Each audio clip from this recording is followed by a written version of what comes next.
Anime की start में हमें हमारा मेन कैरेक्टर दिखाया जाता है जिसका नाम आर है, जो अपने फादर को आखिरी श्रद्धांजलि देते हुए बोलता है कि आज से मैं हूँ हाउस लुएंड का न्यू मास्टर।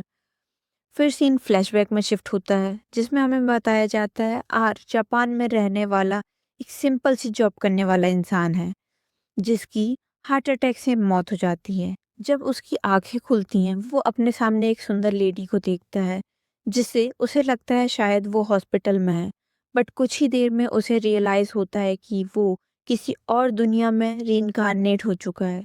अब सीन प्रेजेंट में शिफ्ट होता है। 3 साल बीत चुके हैं। आर अब लिखना पढ़ना भी सीख चुका है और इस दुनिया की काफ़ी नॉलेज गेन कर चुका है। फिर हमें बताया जाता है कि इस एम्पायर का नाम है समर फोर्थ एम्पायर, जिसके अंदर 7 डिफरेंट एम्पायर आते हैं। आर एक छोटे से कॉन्टिनेंट के लॉर्ड का बेटा है और उसकी ज़िंदगी बहुत ही अच्छी है। इसके अलावा हमें बताया जाता है आर के पास एक स्पेशल पावर है जिससे वो किसी के भी स्टैक्स चेक करके उनकी स्किल और लेवल जान सकता है। अपनी स्किल को चेक करने के लिए आर उस प्लेस में आता है जहाँ सारे सोल्जर ट्रेनिंग कर रहे होते हैं। फिर हमें दिखाया जाता है आर अपनी स्किल से एक सोल्जर को देखता है जो भाले से ट्रेनिंग कर रहा होता है। देखने के बाद उसे पता चलता है कि ये सोल्जर आर्चरी में बी रैंक का है। तो वो सोल्जर के पास जाता है और उसे बोलता है क्या आपने कभी आर्चरी ट्राई की है। तो सोल्जर उसे कहता है कि नहीं, मैंने आर्चरी ट्राई नहीं की है। तो वो उसे आर्चरी ट्राई करने बोलता है। जब सोल्जर आर्चरी ट्राई करता है तो उसका निशाना एक्यूरेट लगता है। ये देख के सब शॉक हो जाते हैं और सब आर से पूछते हैं कि आपको कैसे पता चला कि ये सोल्जर आर्चरी में इतना अच्छा है। आर सच नहीं बताना चाहता था, इसलिए बहाना बना देता है और सोचता है कि इस स्किल का सिर्फ एक ही डिसएडवांटेज है कि मैं अपने खुद के स्टैक्स नहीं देख सकता।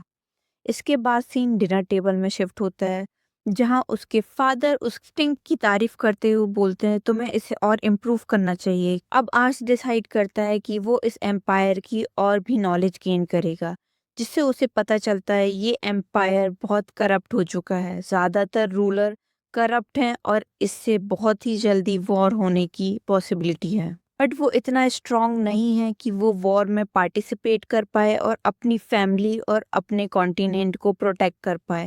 इसलिए वो डिसाइड करता है कि वो और भी स्ट्रांग पर्सन को ढूंढेगा और अपने साथ ऐड करेगा।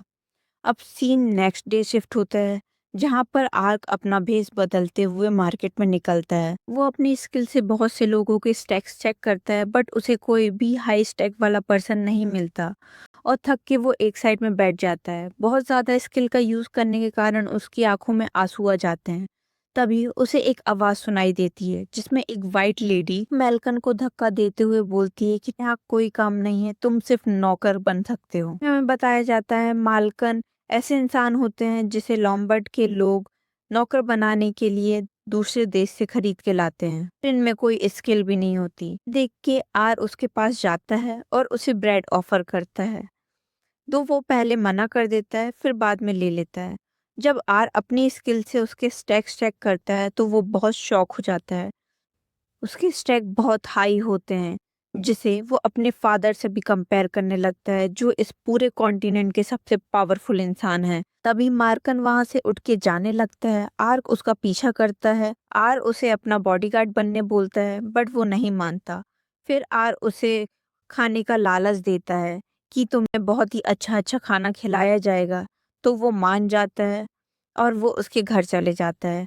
जब वो घर जाता है तो वो सर्वेंट से उसको खाना सर्व करने बोलते हैं। तो सर्वेंट आर के सामने बहुत ही अच्छा अच्छा खाना सर्व करते हैं और ब्रिट्स के सामने एक सिंपल सा पीनट करी रख देते हैं और बोलते हैं कि जब तुम्हारा खाना हो जाए तो तुम यहाँ से चले जाना। ये देख के आर को बहुत बुरा लगता है तो वो अपनी चेयर को ड्रैग करके रिट्स के बाजू में रख लेता है और उसे अपना खाना ऑफर करता है। ये देख के नौकर उसे बोलते हैं कि सर आप ये क्या कर रहे हैं, ये मार्कन है, ये हमारे बराबर नहीं आ सकता। तो आर गुस्से में बोलता है ये मेरा गेस्ट है और तुम्हें इसकी रिस्पेक्ट करना आना चाहिए। तब सर्वेंट रिट्स को भी और भी खाना सर्व करते हैं। इसके बाद रिट्स बताता है कि मैं बचपन में मार्शनरी के ग्रुप के साथ काम करता था बट रिसेंटली एक बैटल में उन सभी की मौत हो गई और उनने मुझे इस जालिम दुनिया में अकेला छोड़ के चले गए। सुन के आर्स को बहुत बुरा लगता है और वो रिट्स को उसके फादर के सामने ले जाता है और अपने फादर से बोलता है कि मैं रिट्स को एज अ बॉडीगार्ड हायर करना चाहता हूँ। उसके फादर एक नज़र देखते हैं और कहते हैं मार्कन किसी काम के नहीं होते, इनमें कोई स्किल नहीं होती। बट आर्क बोलता है कि आप प्लीज़ मेरे खातिर इसको एक मौका दे के देखिए। तो उसका फादर मान जाता है और कहता है ठीक है, तो इसके लिए इसको मेरे साथ बैटल करना होगा और अगर वो बैटल में जीतता है तो वो एज अ बॉडीगार्ड हायर कर लिया जाएगा, अदरवाइज इसको यहाँ से जाना होगा। आर ये सुन के पहले घबराता है बट फिर वो मान जाता है। अब सीन बैटल ग्राउंड में शिफ्ट होता है जहाँ आर का फादर 2 वुडन तलवारें मंगाता है। बैटल स्टार्ट होती है। आर का फादर बहुत ही तेजी से रिट्स पे हमला करता है जिससे रिट्स बहुत ही मुश्किल से बचता हुआ सोचता है अगर ये रियल तलवार होती तो मेरे तो 2 टुकड़े हो चुके होते। फिर उसी टाइम आर का फादर सेकंड हमला करता है जिसे जैसे तैसे रिट्स ब्लॉक करते हुए सोचता है कि ये तो बहुत ही फास्ट और पावरफुल लॉर्ड हैं। देख के आर बहुत ही टेंशन में आ जाता है बट जब वो सोल्जर को ये बोलते हुए सुनता है कि ये कैसा मार्किन है जो लॉर्ड के सामने इतने देर तक टिक पा रहा है, क्योंकि मार्किन बहुत कमज़ोर होते हैं और लॉर्ड के सामने कोई भी इंसान 1 मिनट से ज़्यादा नहीं टिक पाया है। टाइम आर का फादर रिट्स पे बहुत तेजी से हमला करता है जिससे वो दूर जाके गिरता है। फिर उसके बाद रिट्स उठता है और उसके फेस का एक्सप्रेशन भी चेंज हो जाता है।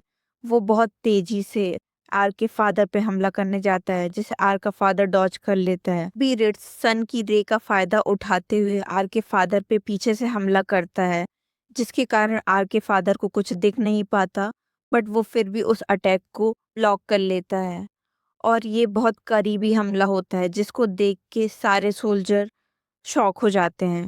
तभी टाइम अप हो जाता है और फिर उसके बाद आर का फादर डिसाइड करता है कि रिट्स को जॉब पे रखा जाएगा क्योंकि वो बहुत ही काबिलियत है और बहुत ही तेज है। आर रिट्स को कॉन्ग्रेचुलेट करता है।